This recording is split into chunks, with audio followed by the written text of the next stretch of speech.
I'm a cybernetic organism, living tissue over a metal endoskeleton.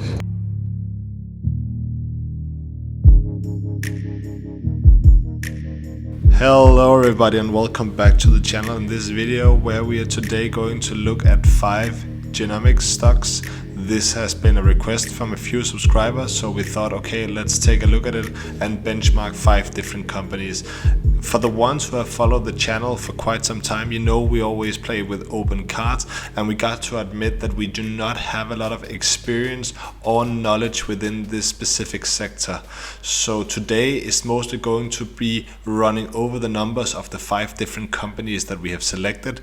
Please note that some of them may belong to different subsectors within the biotechnology area or healthcare sector. So we have selected some that was recommended to us by the subscribers, and those are the ones that we are benchmarking. But again, we do not have the same level of understanding of this sector as we have for some of the others that we are covering in other videos. So this is an important note before we go into today's video.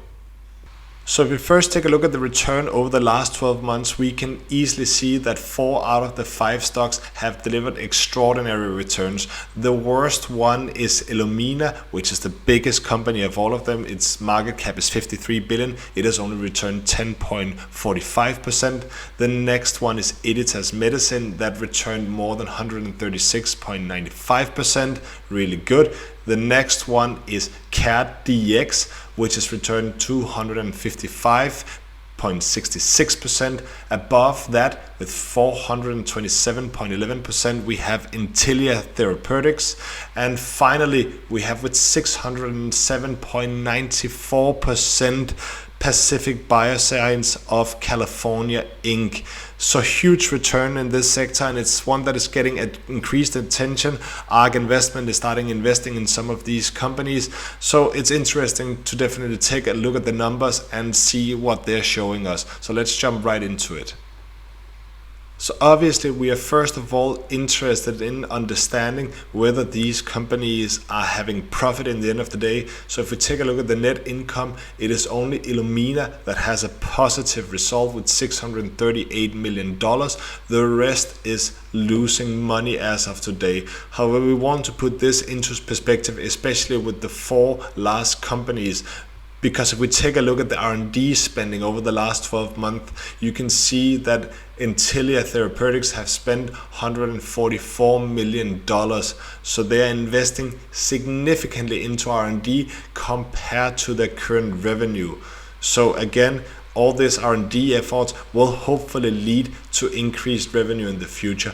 And the same goes with Editas medicine, with Pacific Biosciences, and with CareDx. They are all spending quite significant amounts on R&D. So all these R&D investment naturally needs to be considered when we look at the net profit margin. Here there's no doubt that Illumina is doing the best with plus 20%, Intellia Therapeutics doing the worst with minus 193%. But again, we need to put it into context about how much money they're pouring into R&D, because obviously they will have an expectation that this will lead to increased revenue, and therefore we need to understand how is the revenue developing over the years, and we need to understand also if they are improving their profitability, and we are going to take a look at that later in the video. We can also look at the Biosciences score, which is a mathematical model that determines whether the companies have manipulated its profits, and basically we want this to be below minus 2.22, and definitely here Editas medicine is sticking out with 8.98. so this could be an indication that it has manipulated its profits, or alternatively there's just been a huge shift in the revenue, for example. So we're going to take a look at that later in the video. We can also look at the Sloan ratio, which identifies a substantial part of the earnings and non-cash accruals, which we're obviously not interested in. And here there's a red flag again for Editas, but also for Pacific Biosciences with a 36%. So again, take a note with these 2 companies. The other ones are overall looking fine. So in the ranking overview, we first looked at the stock, and the trend for all these companies on Illumina was sideways. Intellia, Editas and CareDx are going up. Pacific Biosciences, although they have gained more than 600% in the most recent 50 days. The share price have more gone sideways, and that is why we're putting them in this category instead of being in an uptrend. If we look at the net income for the last 12 months, obviously it was only Illumina who was positive, and on the net profit margin they were doing the best. Intellia, Therapeutics were doing the worst, but again, keep in mind the R&D efforts of these companies. Next, we want to take a look at the return metrics and understand how high returns and cash flow margins is being generated by these companies. And if we look at the return on invested capital here, 26% for Editas Medicine, really good, strong, solid number from them. So that's definitely a positive compared to what we saw before.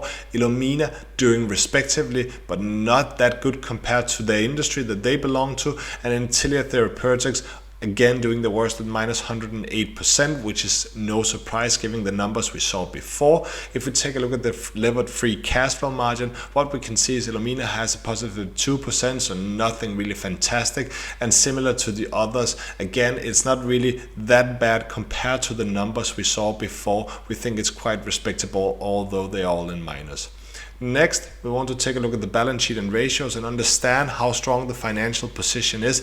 Definitely also considering that all these companies are losing money today, with the exception of Illumina. So we want to understand how long they can keep themselves going with burning cash. So if we look at the cash and short-term investment, what we can see is that it is extremely solid for all these companies.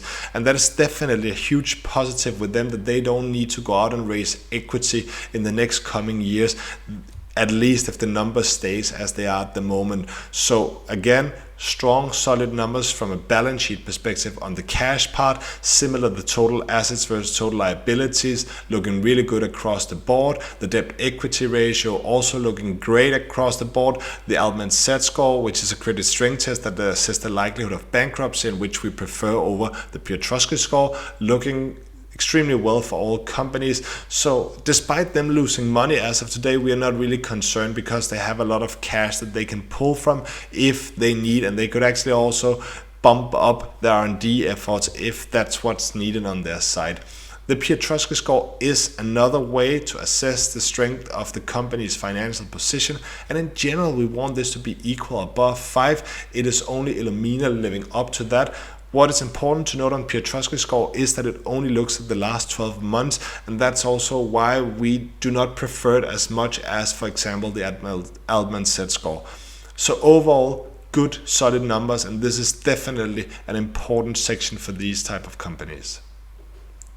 So let's just have a quick look on the different companies of what we just went through. On the ROIC, definitely Editas Medicine was doing really fine, Illumina respectable, the rest not too well, but not surprising given the numbers that we have seen so far. On the levered free cash flow, it was quite average across the board. There's none of them that really sticks out like fantastic or negative for that matter. On the balance sheet, all companies were doing really well. CareDx doing the best on the total ratio. On the debt equity part, Editas Medicine was doing the best. But again, keep in mind, all the numbers were good for these companies. There was nothing to be concerned about in terms of whether they have the financial capability to keep on going, even though they're losing money as of today. We then want to understand the total shareholder yield, basically understand how much value is returned to shareholders through dividend and or buyback. So if we take a look at the dividend, we're going to skip that very fast because none of them are paying any dividends as of today. On the buyback yield part, you had a repurchase program for Illumina, which returned 0.9% for the shareholders, which is respectable. Then Intellia, Therapeutics, and Editas Medicine issued more shares over the last 12 months, so they basically diluted the shareholder value. Again, as we saw earlier in the video, their share prices have gone up like a rocket over the last 12 months. So again, no concern if you have been a shareholder, even though they have diluted the shareholder value, and they have basically most likely improved their balance sheet. And as we saw before, the balance sheet looks extremely good for all these companies, and they will be able to keep themselves going for quite some time. Next, we want to take a look at the earnings per share and growth. And basically the question is here whether the companies are expected to grow going forward. So this is probably a very interesting element for these companies who are investing heavily in R&D. So if we take a look at the earnings per share today and we benchmark it with the next year, we can see that there's a good improvement in both Illumina and CareDx. CareDx is actually turning positive, so that's obviously great news that they expect to become profitable in the next years, while as Intellia, Editas and Pacific Biosciences are all expected to have worse EPS numbers in the next year compared to this year. However, we want for some of them obviously to take a more long-term horizon. So if we look at the earnings per share growth forecast for the next 5 years, we can see a small increase in 6% for Illumina, which could be an indication that the business is stagnating a little bit, while as Intellia, Pacific Biosciences and CareDx is expecting to show quite high EPS growth forecast per year over the next year, between 20 to 30%. So that's really good numbers. On the revenue growth for the last 12 months, we can see minus 6% on Illumina, which is negative, obviously, and that is a not indication that we like, because it's again an illustration on that their business is not doing as well as it used to do, while as Intellia doing extremely well with 56% here, 538% on Editas. So we go back to the Beanish M score. So having a huge increase in the revenue, obviously there could be raised some questions as to whether there's something done with the numbers. However, we ought to believe that this is good, solid, correct, and that's obviously huge growth in sales from Editas. Pacific Biosciences minus 3%, so not too good. We don't really like this number. And CareDx have increased revenue with 48%. So they are both improving their EPS in the coming years. They are growing their revenue, so that's obviously some good signs. Finally, we can look at the net profit growth for the last 12 months. Illumina again, minus 34%. This is really some red flags with them that we don't really like to see. We have a feeling that even though they are big and maybe have done well, that they are reaching a plateau, and that's something to keep in mind with them. Intellia again, showing really good numbers here, net profit growth of 33%. So although they are losing money, they are still improving on an annual basis, so that's good to see. Editas, Pacific Biosciences and CareDx has a minus. Again, it doesn't appear good, but we need to put everything into context. We need to put into context that they expect to grow the business in the future. They grow revenue. They're investing heavily in R&D. So for those companies, we can more easily accept that the net profit growth has not been as good compared to a company like Illumina, which appears to be a more well-established company. So looking at the earnings per share growth forecast for the next 5 years, what we saw was that Intellia, Pacific Biosciences and CareDx are looking to have really good numbers. We didn't have for Editas Medicine, but we would also expect quite good number from them. Illumina was stagnating quite a bit, only 6% increase expected.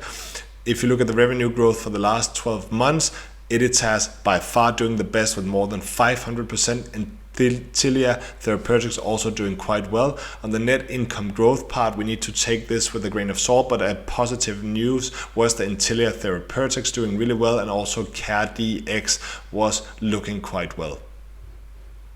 So finally, we want to understand whether these companies are currently under or overvalued. Usually we look at the PEG ratio according to Peter Lynch fair value. However, as most of the companies have negative earnings, it's not feasible, so we can only look at it from Illumina, and basically they're hugely overvalued from this angle. If we look at our own estimated intrinsic value, which is obviously based on a lot of different numbers and assumptions, which was a bit more challenging for these type of companies, we got to admit that.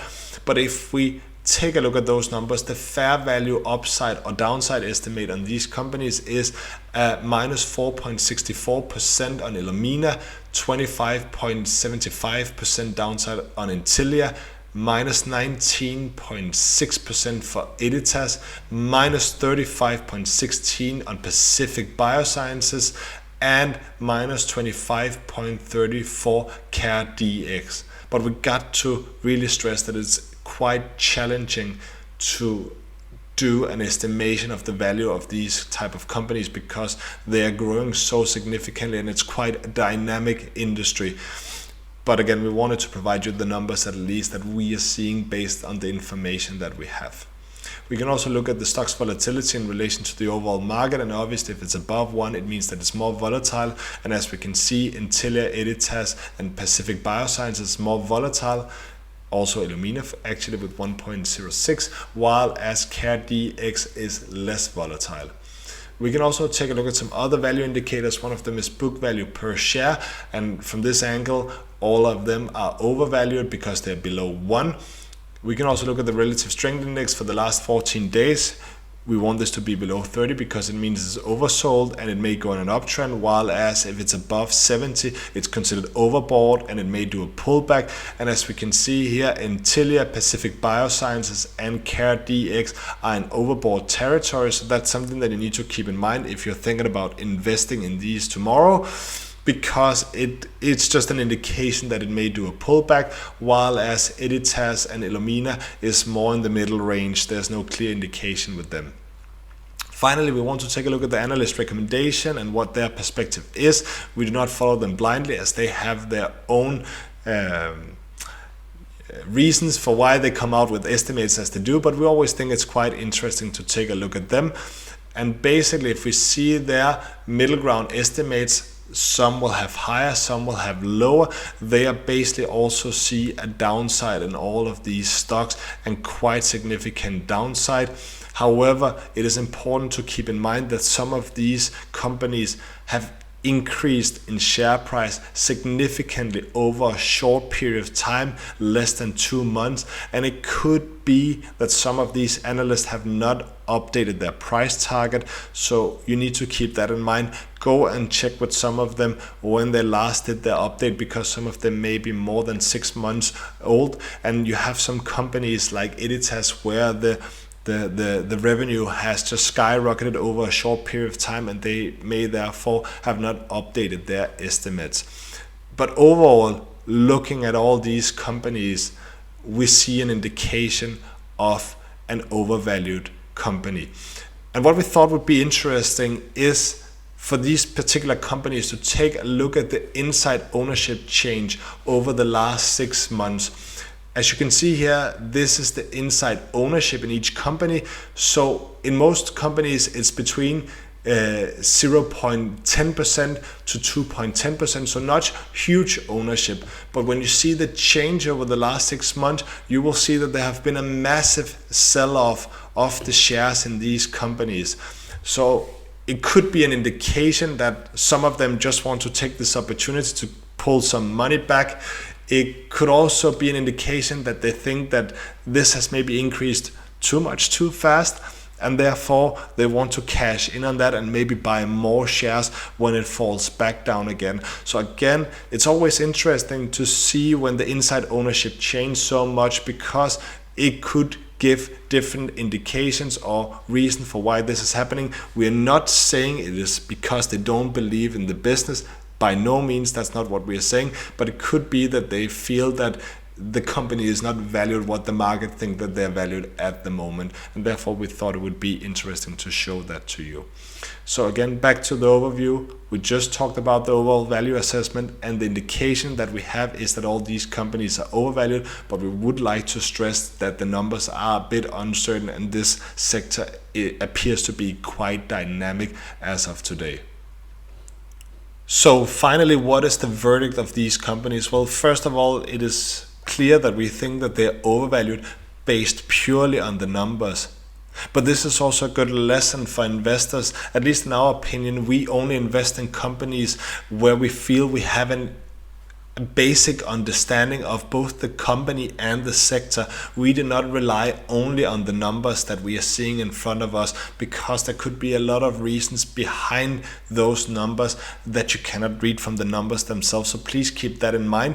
So even though we think that they overvalued these companies, even if it had appeared to be relatively attractive, we would definitely not have pulled the trigger before we'd had read more into depth about that specific company to really understand whether they have any competitive advantages or whether there's other reasons for why the numbers appear as they are. However, if we look at the numbers today, what we are feeling is that Illumina appears to be in a stagnant phase. It doesn't look that attractive from what we are seeing. If we take a look at Intellia, they overall have good numbers, they have great growth, and they have improved their profitability. They're investing heavily in R&D, and you need to keep that in mind. So we would actually say that we like Intellia Therapeutics, but they appear to be a bit overvalued, but long-term wise, it could appear to be a good investment. Similar with Editas Medicine, they have strong revenue growth. If they can become profitable, of course, there will be a huge upside on them as well. So we also think they're an interesting pick, although they appear to be overvalued as of today. Pacific Biosciences, it is the one that has increased the most over the last year, but based on the numbers that we are seeing, it is the least favorite of all of them. It's not because it is totally bad, we just don't think it looks as good from a growth and earnings perspective compared to some of the others. We have a better feeling with some of the others when looking at the numbers. And finally, we have CareDx. We like that they expect to become profitable, at least from an earnings per share perspective in the coming years. They have good growth in both revenue and profitability, so they also appear quite attractive looking at the numbers. But again, we still think that the shares have maybe increased a bit too much too fast, and therefore, unless we investigated them in detail, we wouldn't pull the trigger on them for sure. This was all we had for today. We really hope you enjoyed this video, despite perhaps our knowledge be a little bit limited on these type of companies. We did it because we got the request from our subscribers, which we are obviously trying to accommodate as much as we can. Please subscribe for future content. Please give us a like, it really helps with the algorithm, and please provide a comment in the comment section. We do always appreciate that. Besides that, there's not much more to say than have a good day, stay safe, hasta la vista baby.